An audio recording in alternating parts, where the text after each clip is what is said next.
তো হ্যালো বন্ধুরা, আজকে আমি বাড়িতে চিকেন কারি বানিয়েছি। তো ভীষণ খিদেও পেয়ে গেছে, খেতে বসে পড়েছি। তো ভিডিওটি দেখতে হলে প্রথম থেকে শেষ পর্যন্ত অবশ্যই দেখতে হবে আপনাদের এবং সঙ্গে থাকবেন। তো চলুন তাহলে শুরু করি। নমস্কার বন্ধুরা, উজ্জয়িনীর রান্নাঘরে আপনাদের সবাইকে স্বাগত। আজকে আমি একটু অন্যরকম স্টাইলে চিকেন কারি রান্না করব।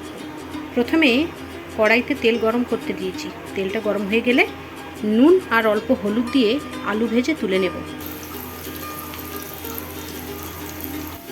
আলু ভাজা হয়ে গেছে, এবার আলুগুলোকে আমি একটি পাত্রে তুলে নেব।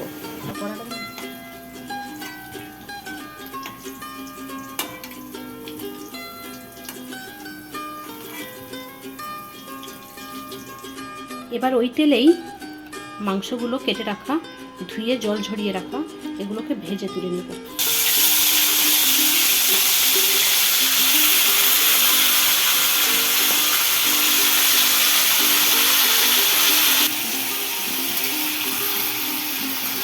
এবার আমি পাত্রে তুলে নেব।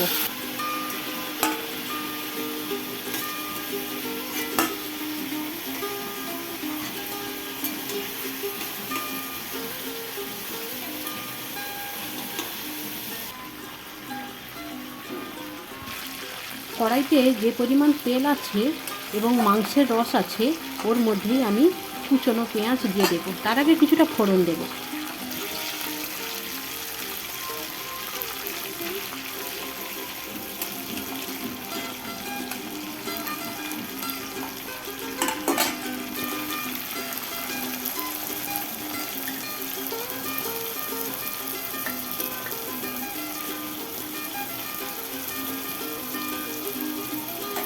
যেহেতু এটা চিকেন কারি, সেই জন্য পেঁয়াজ কুচনোটা একটু বেশি দিতে হবে আর একটু হাই ফ্লেমে দেব। এই ভেজে রাখা মাংসতে আমি দেব টক দই।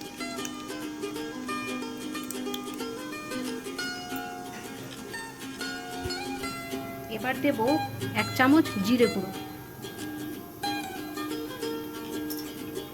এবার দেব শুকনো লঙ্কার গুঁড়ো আর হলুদ গুঁড়ো।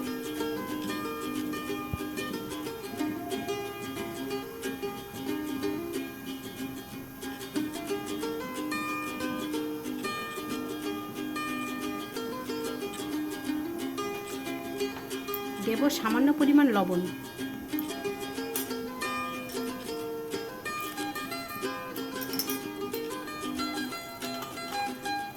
এবার দেব গরম মশলার গুঁড়ো।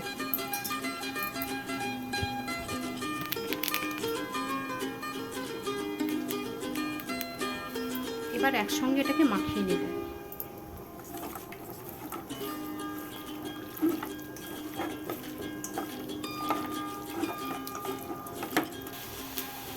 পেঁয়াজটা আধ ভাজা হয়ে আসলে তাতে দেব 1 চামচ রসুন বাটা, 1 চামচ আদা বাটা।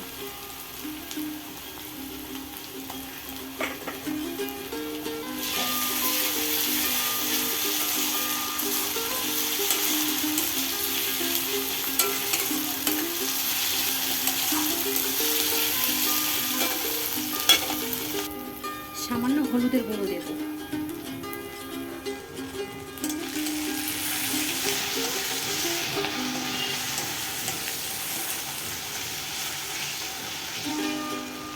মশলাটা ভালোভাবে কষানোর জন্য অল্প একটু জল দেব।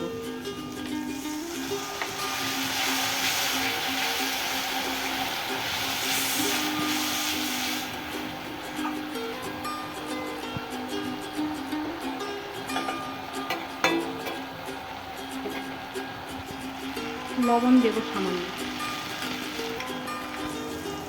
মশলার গা থেকে তেল ছেড়ে এসেছে, এবার আলু দিয়ে দেব। আলু দিয়ে কিছুক্ষণ কষিয়ে নেব।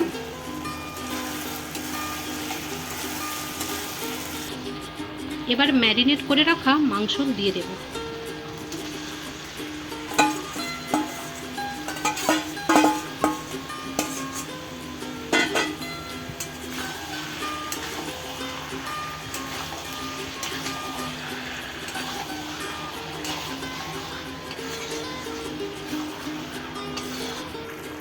তো বন্ধুরা, আমি এখানে দই অ্যাড করেছি।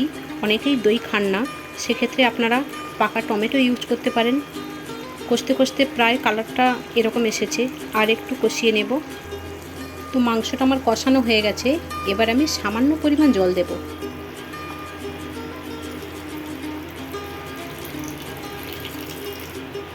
এবার কিছুক্ষণ ঢাকা দিয়ে দেব। তো চিকেন কারি আজকে আমার খাওয়ার জন্য একেবারেই রেডি। চলো নামিয়ে নিচ্ছি। ভীষণই সুন্দর হয়েছে খেতে বন্ধুরা, আপনারা অবশ্যই বাড়িতে ট্রাই করে দেখবেন। আমি চৈতালি, আর আপনারা এতক্ষণ দেখবেন উজ্জয়িনীর রান্নাবান্না। ভালো লাগলে অবশ্যই লাইক করবেন এবং সাবস্ক্রাইব করবেন, যাতে এরকম নতুন নতুন আরও ভিডিও পেতে পারেন।